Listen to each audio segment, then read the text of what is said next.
ठीक है, चलो एनालिसिस कर लेते हैं single phase half wave rectifier का। ठीक है, आर लोड के थ्रू एनालिसिस बताया है। ठीक है, तो फोरियर सीरीज एनालिसिस है। फोरियर सीरीज के अंदर कौन कौन से कंपोनेंट होते हैं? फोरियर सीरीज अगर लिखना हो किसी भी, जैसे लोड आउटपुट वोल्टेज का लिख रहे हैं, ये क्या है? डीसी टू एसी कन्वर्टर है। तो आउटपुट पे हमें एसी मिलता है, जो इन्वर्टर है वो डीसी टू एसी कन्वर्टर है।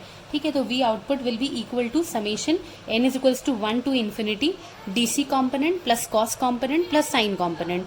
क्योंकि ये एक क्योंकि हमें आउटपुट पे एक साइनोसॉइडल, प्योर साइनोसॉइडल वेवफॉर्म मिलनी है, या हम चाहते हैं कि डीसी टू एसी कन्वर्टर है तो हमें आउटपुट में प्योर साइनोसॉइडल मिले, तो डीसी कंपोनेंट जीरो हो जाएगा और कॉस कंपोनेंट जीरो हो जाएगा। जो मिलेगा वो होगा साइन कंपोनेंट। और साइन कंपोनेंट में भी क्या होगा? साइन कंपोनेंट में भी कौन सा कंपोनेंट मिलेगा?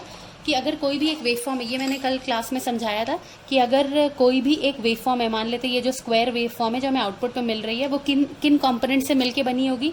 एक होगा फंडामेंटल कंपोनेंट, यानी इसी टी साइकिल के अंदर एक साइकिल आ रही है। ठीक है, इसको हम फर्स्ट हार्मोनिक या फिर फंडामेंटल कंपोनेंट कहते हैं।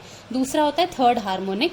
थर्ड हार्मोनिक के अंदर क्या होता है? उसी टी पीरियड के अंदर 3 साइकिल्स आ रही होती है, 1, 2 और 3 साइकिल्स आ रही होती हैं। तीसरा होता है फिफ्थ हार्मोनिक। ठीक है, इसी तरीके से सेवंथ हार्मोनिक, जितने भी ऑड हार्मोनिक है सब इंक्लूड होते हैं। फिफ्थ हार्मोनिक के अंदर क्या होता है? उसी टाइम पीरियड टी के अंदर 5 साइकिल्स, 5 साइनोसॉइडल वेवफॉर्म आ रही होती हैं। तो अगर हम प्योर साइनोसॉइडल चाहते हैं तो हमें यही फंडामेंटल कंपोनेंट की रिक्वायरमेंट होती है। ठीक है, तो ये फंडामेंटल कंपोनेंट हमें चाहिए।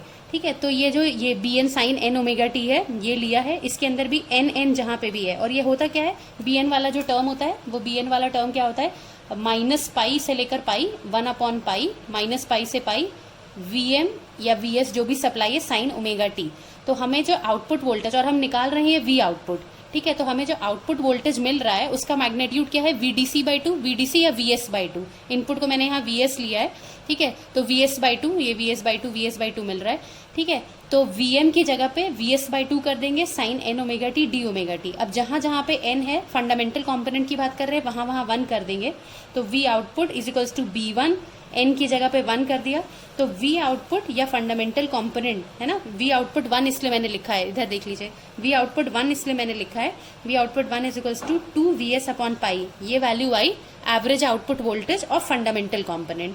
ठीक है, अभी इसकी आरएमएस वैल्यू अगर निकालनी है तो जो भी फंडामेंटल आया उसको अपॉन √2 से डिवाइड कर दीजिए, अपॉन √2 कर दीजिए, तो वी आउटपुट आरएमएस आ जाएगी किसकी? फंडामेंटल कंपोनेंट की। ठीक है, ये फर्स्ट कंपोनेंट है, तो उसकी आरएमएस वैल्यू आ गई। अब जब हमने शुरुआत में एसी एनालिसिस शुरू किया था तब हमने देखा था कि हम एसी साइड में 2 और पैरामीटर्स निकालते हैं।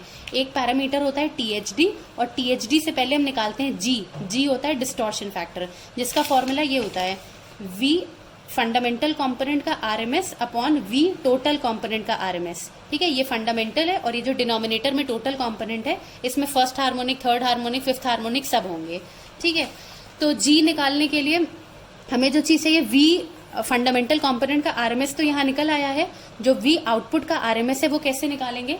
या ये देखिए मैंने यहाँ निकाल के रखा है कि ये रूट मीन स्क्वायर है, वी आउटपुट दे रखा है और वी आउटपुट आरएमएस निकालना है। वी आउटपुट आरएमएस कैसे निकलता है? वी आउटपुट जो होता है उसी की रूट मीन स्क्वायर वैल्यू होती है।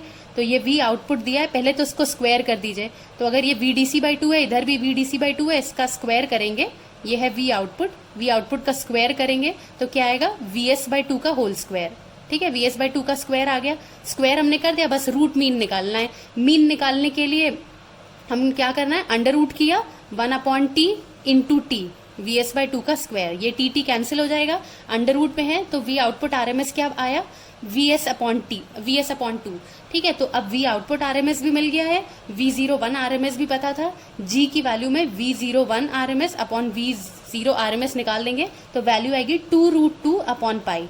यही जो डिस्टॉर्शन फैक्टर है ये हाफ वेव के लिए भी यही होता है और फुल वेव के लिए भी यही आता है। आगे आप देखेंगे फुल वेव में भी यही आ रहा है। ठीक है, इसके अलावा टीएचडी जो है वो हम टीएचडी नेक्स्ट वाले उसमें फुल वेव में निकालेंगे, क्योंकि टीएचडी भी हाफ वेव और फुल वेव दोनों का सेम रहता है।